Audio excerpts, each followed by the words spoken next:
This is the Lucy Gernon Show, a raw, unfiltered and candid podcast where ambitious women in leadership and entrepreneurship come each week for inspiration, a good old laugh and real relatable stories. Each week we'll be diving into life hacks, leadership tips and the hilarious side of current affairs and being a woman in female leadership in the business world.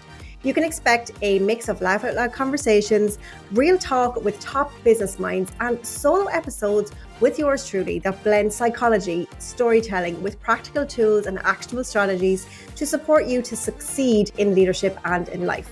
So if you're an ambitious woman looking to grow, laugh and get a little bit more confident along the way, you are definitely in the right place.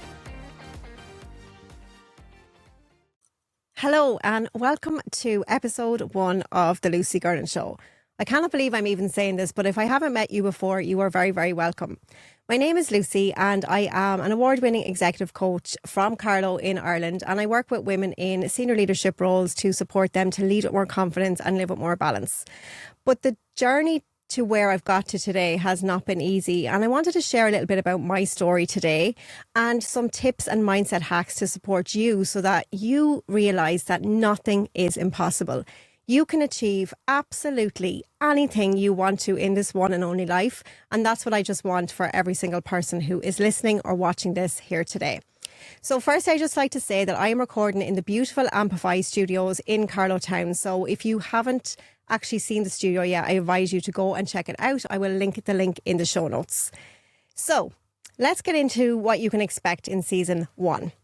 So the angle in this season is we're talking all about confidence in business and the confidence to chase your dreams, to set really big, audacious goals and go all in.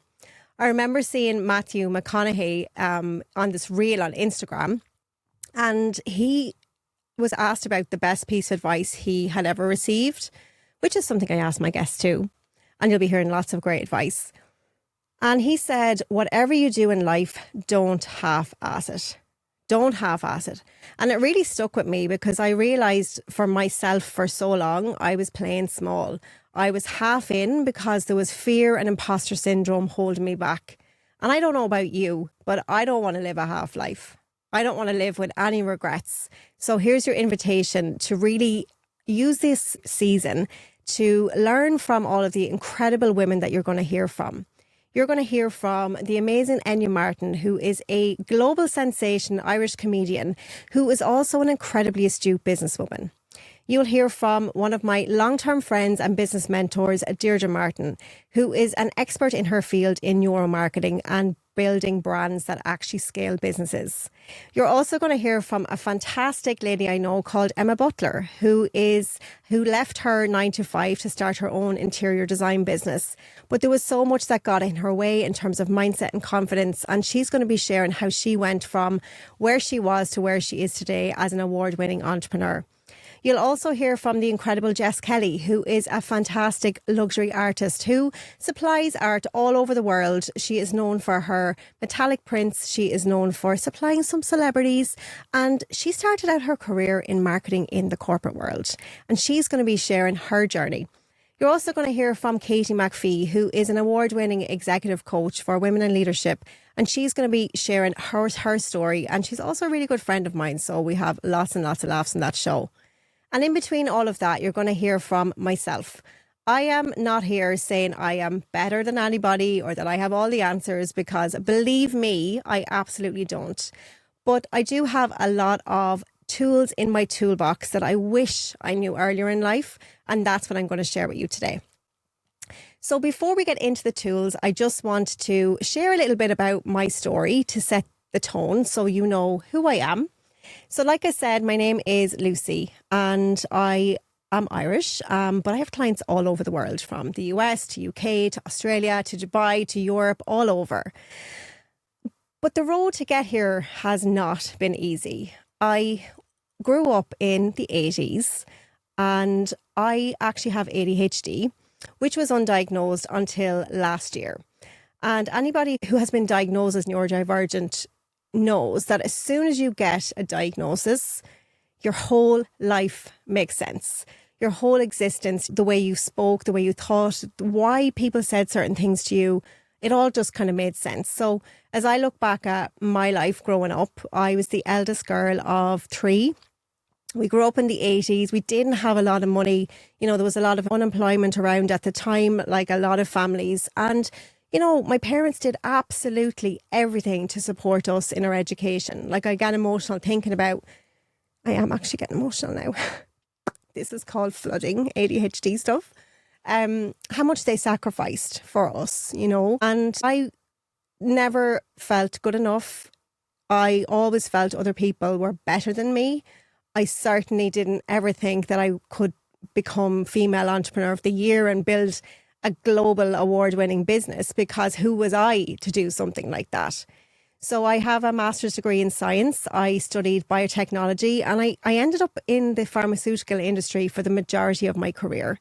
But I actually started out in a solicitor's office, right? I worked in law for a while. I worked in food and beverage. I even worked in Guinness, sampling Guinness kegs up in St. James's Gate in Dublin, and some other food factories as well. And then when I moved into the pharmaceutical industry, I ended up running a microbiology lab there and working in quality operations, sterility assurance, and then moving into capital projects and finance management and stuff like that in that industry. And while I really, really, really loved my career for so long, I don't know, like I was like a square peg in a round hole. I'm a really good problem solver. I love to solve problems like so many scientists and analytical people out there, but I wasn't analytically minded. I'm more creative. I am more people focused. And because of like my ADHD that I know now, I really had to study people to understand how to survive in the world. So I became obsessed with human psychology. I became obsessed with understanding myself, because for so long, I was a victim. So if you're multitasking, please come back to me. If somebody told me no, or I felt rejected, I was a victim. I would get upset. I would cry. It was all poor me, because I didn't know that I had the power to make change. I was putting my future, my emotion, my feeling into other people's hands.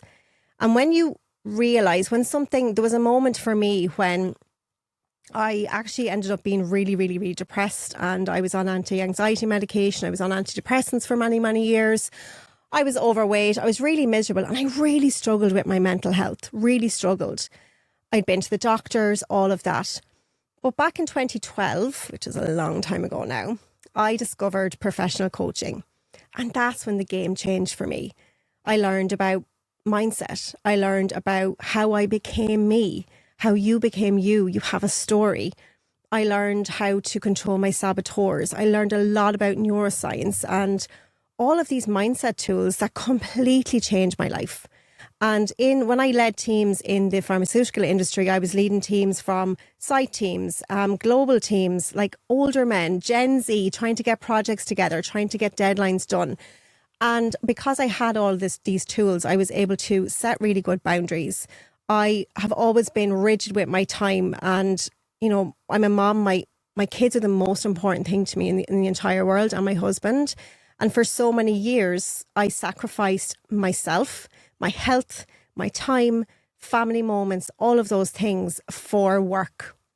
And I know so many people do this, but I want you to know that you can lead, you can have a really, really successful career, even at senior leadership level, even as a CEO, as a founder, you absolutely can. But you've got to have the right tools, the right strategies, and the right support around you to let it be easier. So that's exactly why I founded my company, 360 Leadership, and we offer leadership training, executive coaching in lots of companies.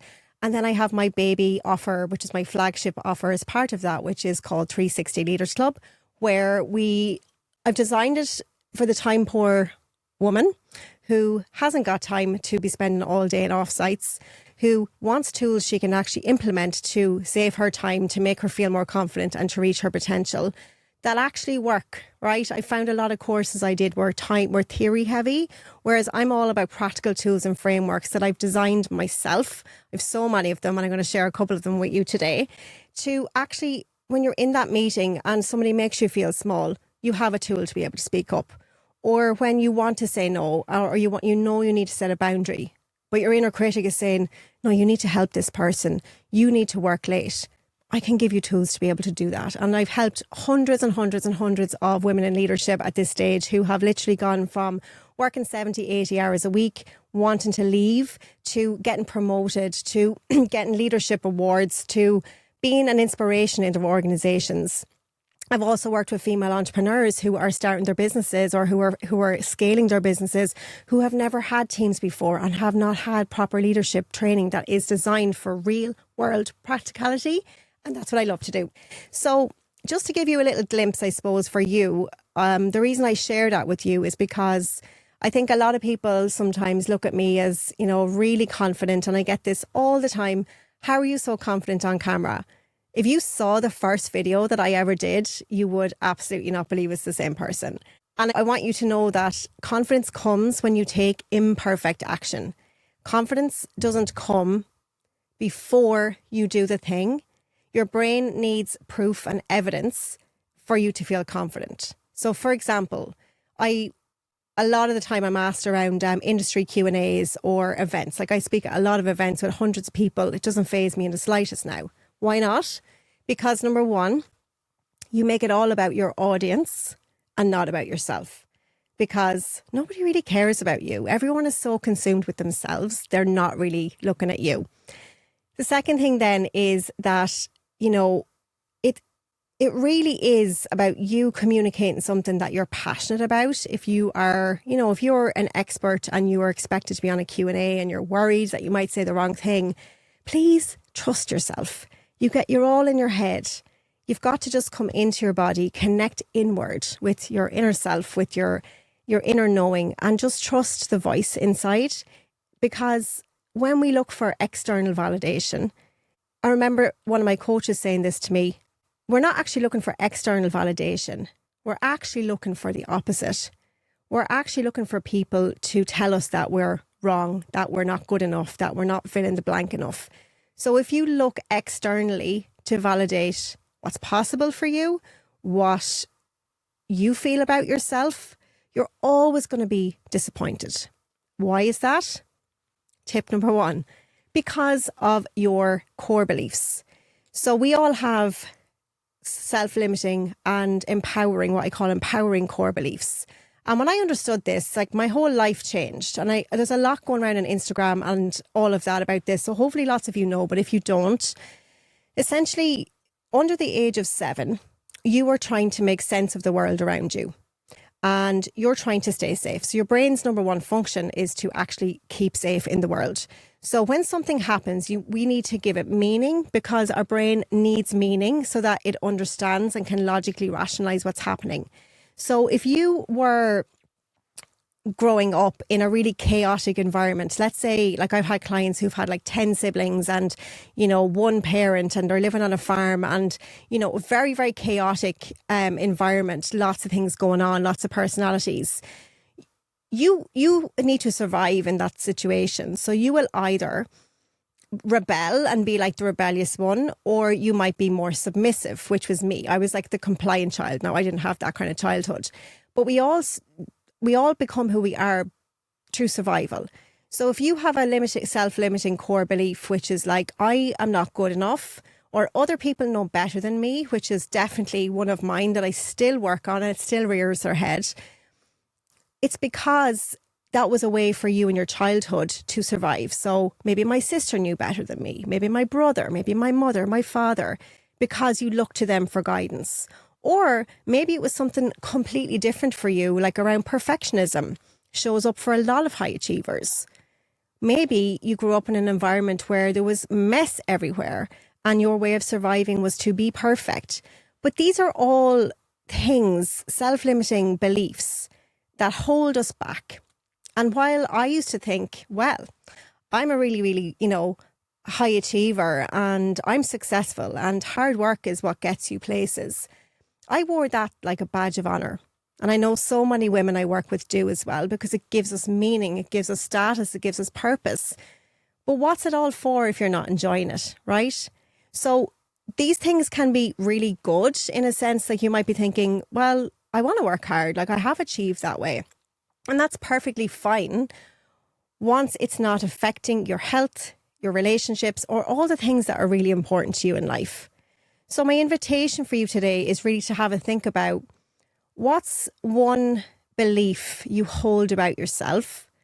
And it's usually, I'm not fill in the blank enough. Okay.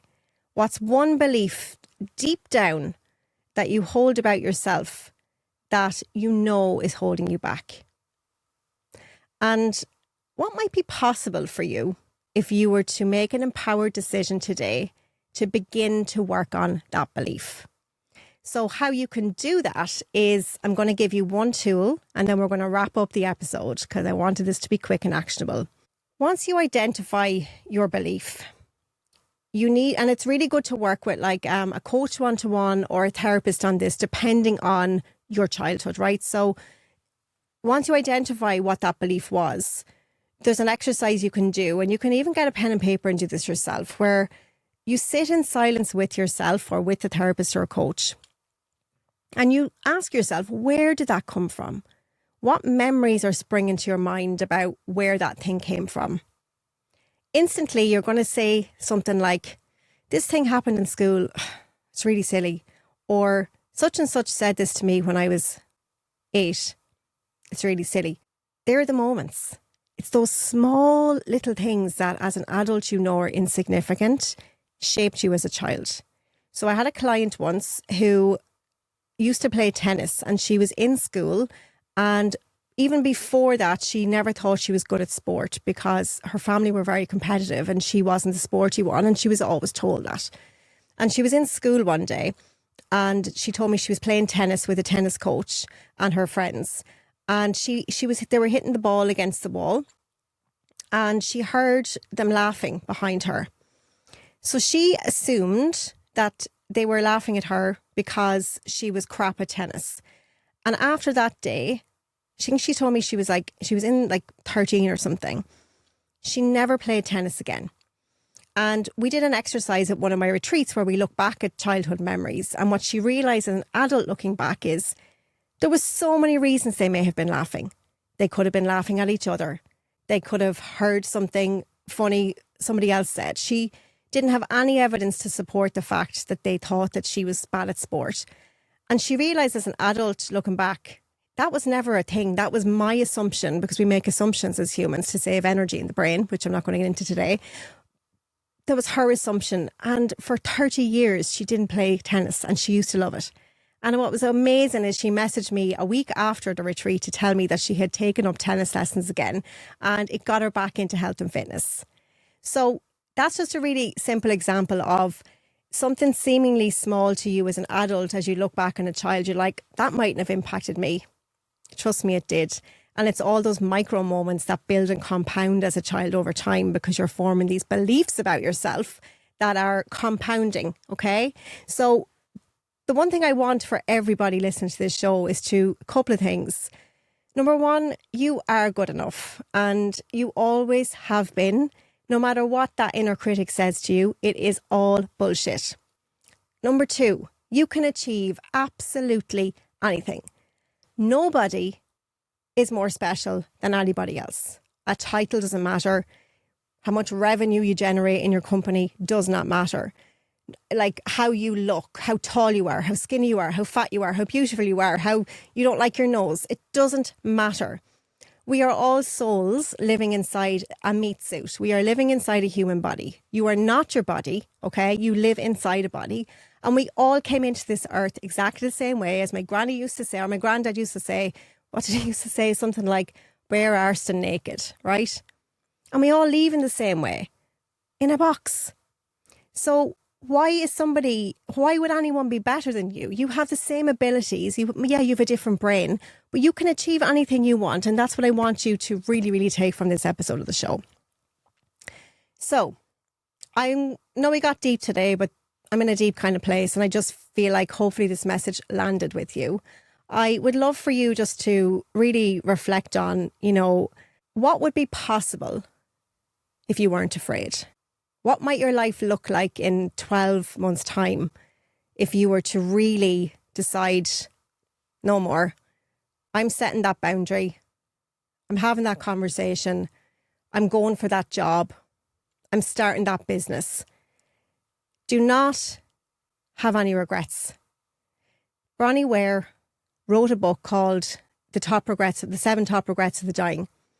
And the 2 top regrets were, number 1, I wish I had lived a life true to myself and not worried so much about other people. And the second thing is I wish I hadn't worked so much. One man said to her, I remember every single soccer practice I missed, every single family event. And all I remember is that I had a meeting. There was something for work. I don't remember what the meeting was. I don't remember what was so important. But I'm lying here on my deathbed, remembering the times I missed in life. You don't need to do that. You're still here. You're still alive. Seize every day. Go and reach your potential and have a lot of fun along the way. So that is it for this week's episode. We started deep. We started reflective. We're going to be having lots of laughs in our next week's episode. You can look forward to the amazing Enya Martin, who is an Irish comedian, a global superstar who juggles 2 businesses. And she is going to be giving us an exclusive behind the scenes glance at her life, her business and how she juggles it all. So until then, I hope you've enjoyed the first episode. Come back next week and I'll see you then. Bye for now.